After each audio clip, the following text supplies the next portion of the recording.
নমস্কার বন্ধুরা, আমার চ্যানেলে আপনাদের অনেক অনেক স্বাগত। আশা করছি আপনারা সবাই খুব ভালো আছেন, আমিও খুব ভালো আছি। আজ আমি আপনাদের কাছে একটা নতুন ভিডিও নিয়ে চলে এসেছি। আমার বাড়ির পুরনো একটি ফটো ফ্রেম ছিল, যেটিকে সুপার ক্লে দিয়ে পুরোটা ডেকোরেশন করছি। তো কেমন কি করছে আপনারা দেখুন।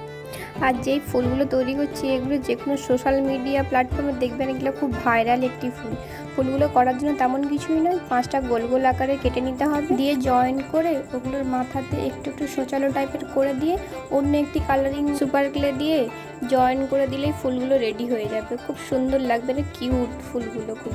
আমি এরকম অনেকগুলো ফুল তৈরি করে নিয়েছি। তারপরে দিয়ে এগুলো একটা একটা ফেভিকল দিয়ে পুরোটা বসিয়ে দেব। দেখুন কত সুন্দর লাগছে।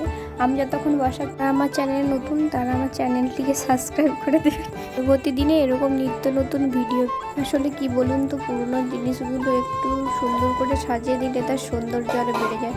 এরপরে লক্ষ্য করুন, আমি একটু সবুজ রঙের সুপার ক্লে দিয়ে একটু পাতার শেপ দেওয়ার চেষ্টা করছি।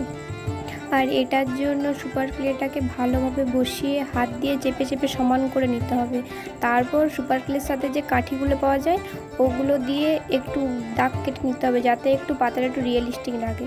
এরপর আমি দেখুন সেই একইভাবে ওই পাখিটা সম্পন্ন হয়ে গেলে এরপর আমরা দুটো কালার নিয়ে একটার পর একটা লাইন বাই লাইন বসাতে থাকবো। তারপর এইভাবে পুরোটা কমপ্লিট করে নেব। পুরোটা কমপ্লিট হলে দেখবেন একটা সুন্দর একটা লুক চলে এসেছে। ঠিক একইভাবে অপর পাশটাও করে নেব, তাহলে ফটো ফ্রেমটা দেখে একটা লাইক হবে নাকি।